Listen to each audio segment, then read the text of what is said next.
안녕하세요. 진리에 헌신하는 교회 다양한 기독교 지식 TV입니다. 예수님의 생애를 다룬 신약성경 사복음서 마태, 마가, 누가, 요한복음서를 읽다 보면 같은 내용이 중복되는 경우가 나옵니다. 그래서 사복음서에서 동일하게 나오는 구절 말씀이 무엇인지 하나하나 차근차근 조목조목 다루도록 하겠습니다. 저번 첫 번째 영상에는 세례 요한을 다루었고 이번 두 번째 영상을 시작하도록 하겠습니다. 두 번째 영상은 바로 갈릴리입니다. 변방에서 시작된 하나님 나라. 사복음서에서는 예수님의 사역이 주로 갈릴리에서부터 시작된 것을 알 수 있습니다. 마태복음 4장 12절 예수께서 요한이 잡혔다고 하는 말을 들으시고 갈릴리로 돌아가셨다. 마태복음 4장 17절 그때부터 예수께서는 회개하라 하늘나라가 가까이 왔다 하고 선포하기 시작하셨다. 마가복음 1장 14, 15절 요한이 잡힌 뒤에 예수께서 갈릴리에 오셔서 하나님의 복음을 선포하셨다. 때가 찼다. 하나님의 나라가 가까이 왔다. 회개하여라. 복음을 믿으라.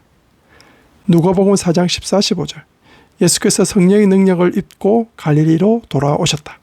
예수의 소문이 사방의 온 지역에 두루 퍼졌다. 그는 유대 사람의 여러 회당에서 가르치셨으며 모든 사람에게서 영광을 받으셨다.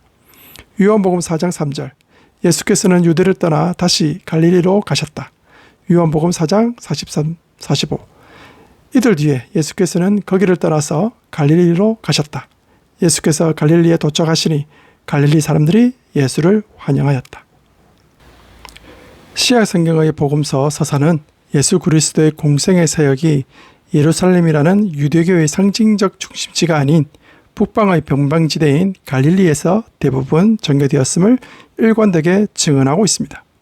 이러한 지리적 선택은 단순한 우연이나 신변 안전을 위한 도피가 아니라 당시의 복잡한 정치, 경제적 상황, 구약의 예언적 성취, 그리고 하느님 나라가 지닌 본질적인 성격을 규정하는 깊은 신학적 의도를 내포하고 있습니다.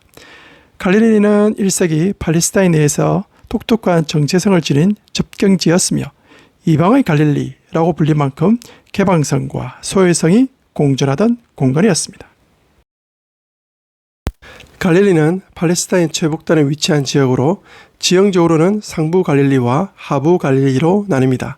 상부 갈릴리는 해발 500에서 700m에 달하는 험준한 산악지대로서 외부의 침입으로부터 보호받는 동시에 고립된 특성을 지녔으며 하부 갈릴리는 상대적으로 낮은 구름과 평지로 이루어져 농경과 교통에 유리한 조건을 갖추고 있었습니다. 이 지역은 지중해성 기후의 영향을 받아 강수량이 풍부하고 토양이 비옥하여 농작물이 잘 자랐으며 특히 갈릴리 호수 주변은 아열대성 기후를 띠어 먹을거리가 매우 풍부했습니다. 예수 당시 갈릴리는 헤롯 대왕의 아들인 헤롯 안티파스가 분모왕으로 통치하고 있었습니다. 오른쪽 및 사진에서 보면 멀리 보이는 산 쪽이 상부 갈릴리, 가까이 보이는 것이 하부 갈릴리입니다.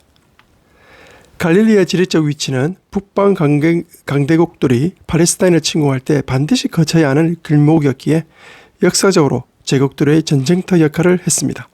이러한 지정학적 특성은 갈릴리 사람들에게 강인한 생존 본능과 외세에 대한 저항 정신을 심어주었으며 동시에 다양한 이민적 문화와의 접촉을 피할 수 없게 만들었습니다. 예수님 사역의 중심 무대였던 갈릴리 호수는 시대와 기록조에 따라 다양한 이름으로 불려졌습니다. 구약 시대에는 수군 모양의 지형을 따라 긴네렛이라 불렸으며 신약 시대에는 인근 지명을 따라 게네사렛 호수 또는 디베라 바다로 불려지기도 했습니다. 이 호수는 팔레스타인에서 가장 중요한 담수원으로서 풍부한 어족 자원을 보유하고 있어서 주변의 비옥한 평야와 더불어 갈릴리 경제의 핵심 축을 형성했습니다. 갈릴리의 신학적 의미를 이해하기 위해서는 이 지역이 겪어온 파란만장한 역사를 살펴봐야 합니다. 갈릴리는 구약시대 아셀, 이사갈, 납달리, 스불론 지파에게 분배된 땅이었으나 지리적으로는 예루살렘에서 멀리 떨어져 있었기에 중앙 집권적 통치보다는 느슨한 부족 연맹체적 성격을 유지했습니다. 갈릴리 역사의 가장 고통스러운 시기는 기원전 732년 아수르 왕 디글랏 빌레셀 3세의 정복이었습니다. 아수르는 이 지역의 이스라엘 주민들을 대거 강제 이주시켰고 그 빈자리에 이방인들을 이주시킴으로써 혈통과 종교의 혼합을 꾀했습니다. 이 시기부터 갈릴리는 순수한 유대적 정체성을 잃어버린 이방의 갈릴리라는 별칭을 얻게 되었으며 남쪽의 유대인들에게 멸시의 대상이 되었습니다.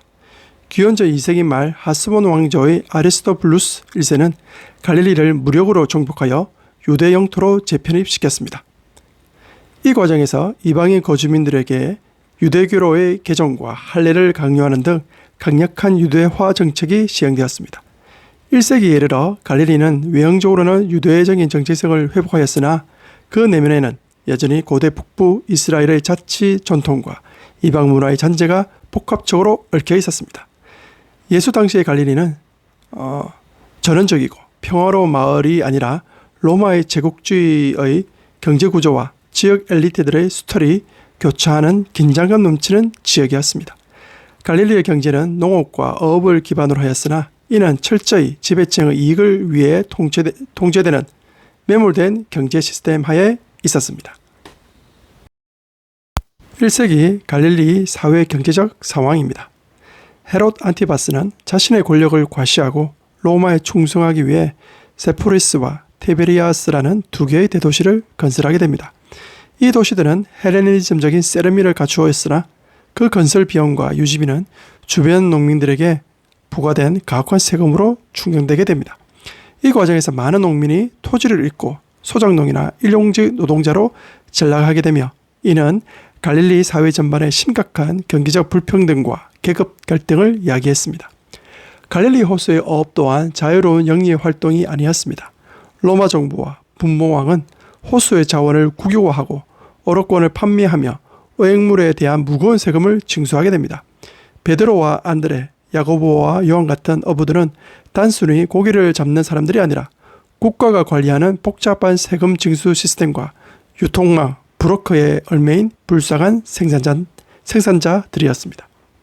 로마 기록가들과 요세푸스는 갈릴리의 저항군들을 종종 도적이나 테러리스트로 묘사했으나 이들은 단순한 범죄자가 아니라 사회 경제적 불평등에 항거하고 이방 세력을 몰아내고자 했던 정치적 투사들이었습니다. 기원전 4년 헤롯 대왕 사후 갈릴리에서 일어난 대규모 봉기는 로마군에 의해 수천 명이 십자가형에 처해지는 참극으로 끝났으며 이러한 고통의 기억은 갈릴리 사람들의 가슴속에 메시아적 해방에 대한 강렬한 갈망을 심어놓았습니다. 예수님의 제자들 중에는 열심당원이었던 시몬이 포함되어 있었으며 예수님이 선포한 하느님 나라라는 용어 자체도 당시 갈릴리 사람들에게는 매우 정치적이고 혁명적인 뉘앙스로 들렸을 가능성이 큽니다. 그러나 예수님은 열심당의 무력 봉기 방식을 따르지 않고 가난한 자와 소외된 자들을 돌보는 전혀 새로운 방식의 하나님 나라 질서를 선보였습니다. 이러한 시대적 상황 속에서 예수님이 오셨습니다. 예수님의 사역이 갈릴리에 집중된 것은 구약의 예언을 성취하고 하나님의 구원 사역이 지닌 역설적인 성격을 보여주기 위함입니다. 마태복음은 예수님의 갈릴리 사역을 이사야서 9장 1, 2절의 성취로 명시하고 있습니다. 어둠 속에서 고통받던 백성에게 어둠이 그칠 날이 온다. 옛적에는 주님께서 스불론 땅과 납달리 땅으로 멸시를 받게 버려두셨으나 그 뒤로는 주님께서 서쪽 지중해로부터 요단강 동쪽 지역에 이르기까지 그리고 이방 사람이 살고 있는 갈릴리 지역까지 이 모든 지역을 영화롭게 하실 것이다.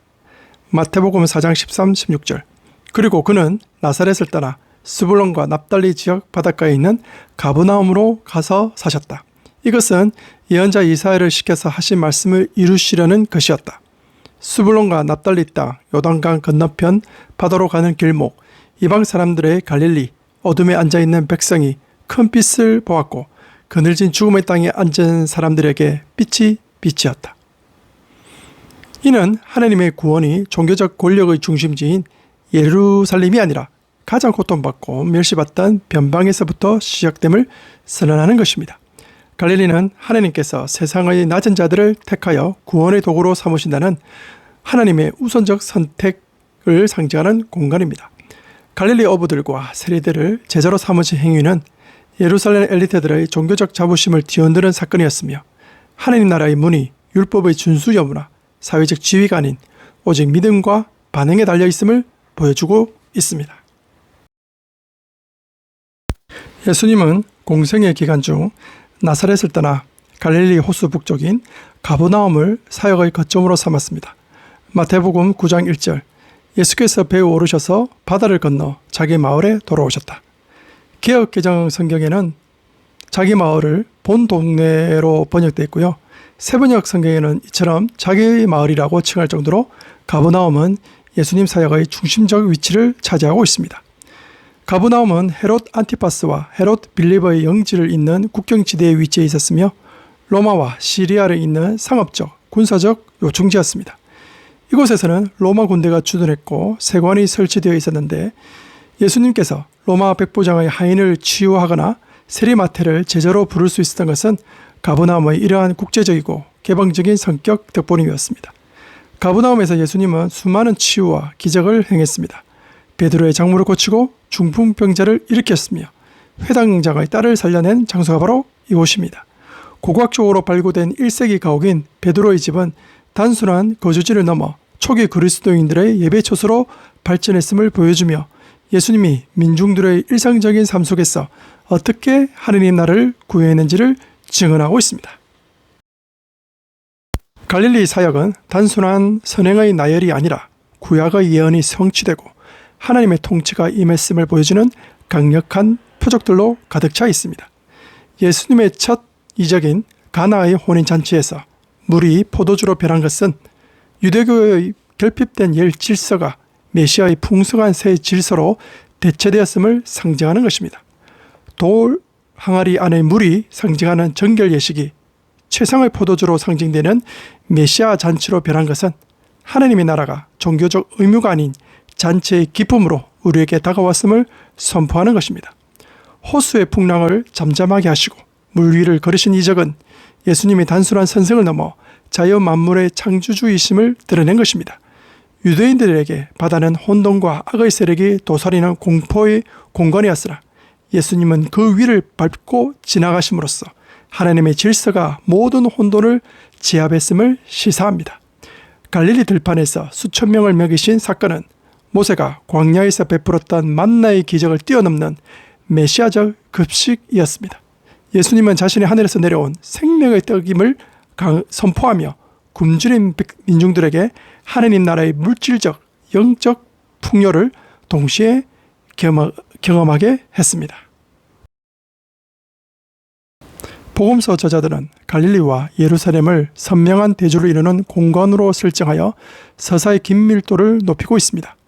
예수님의 갈릴리 사역은 예루살렘에서 파견된 서기관들과 바리새인들의 감시와 비판 속에서 진행되었습니다. 예루살렘의 종교 엘리트들은 예수님의 안식일 치유나 정결규례의 위반을 문제 삼으며 그를 배척했습니다. 갈릴리는 이처럼 기성 종교 체제가 외면한 자들을 품는 공간이었고 예루살렘은 그 새로운 운동을 억압하려는 예체제의 보루였습니다. 공관복음서에서 예수님의 생애는 갈릴리에서의 화려한 사역을 뒤로하고 예루살렘이라는 죽음의 도성을 향해 나아가는 구조를 갖추고 있습니다. 갈릴리가 삶과 생명에 약동하는 시작의 공간이었다면 예루살렘은 십자가의 고난과 죽음이 기다리는 종결의 공간이었습니다. 그러나 부활 이후 서사는 다시 갈릴리로 회귀하며 영원한 승리와 새로운 선교의 시작을 알리고 있습니다. 신약 성경의 갈릴리는 단순한 지리적 장소가 아니라 하나님의 구원 역사가 작동하는 방식을 보여주는 하나의 사건입니다. 예루살렘이라는 거대 담론의 중심지가 아닌 멸시와 소외의 땅 갈릴리를 사역의 중심지로 삼으신 예수님의 선택은 오늘날 우리에게도 깊은 통찰을 제공합니다. 갈릴리는 복음의 일상성을 회복시켜줍니다. 예수님은 성전의 화려한 제사보다 갈릴리 호숫가와 들판, 평범한 집 안에서의 대화를 통해 하나님 나라를 전파했습니다. 이는 복음이 특정한 성소에 갇힌 것이 아니라 우리의 구체적인 삶의 현장에서 구현되어야 함을 말해줍니다. 갈릴리는 변방의 선교에 대한 우선순위를 일깨워줍니다. 세상이 주목하지 않는 곳, 어둠과 사망의 그늘이 짙게 깔려있는 곳이 바로 하나님의 빛이 가장 먼저 비추어야 할 곳입니다. 교회는 화려한 중심부로 올라가려는 욕망을 버리고 다시금 낮은 곳, 이방의 갈릴리로 향해야 합니다. 예수님의 갈릴리 사역은 하나님의 나라가 어떻게 세상을 정복하고 새롭게 하는지를 보여주는 가장 선명한 모델입니다. 변방에서 시작된 그 작은 빛은 이제 갈릴리를 넘어 지구촌 구석 소외된 자들에게까지 미치고 있으며 그 길 위에서 우리는 여전히 우리보다 먼저 갈릴리로 가시는 예수님을 따라야 합니다.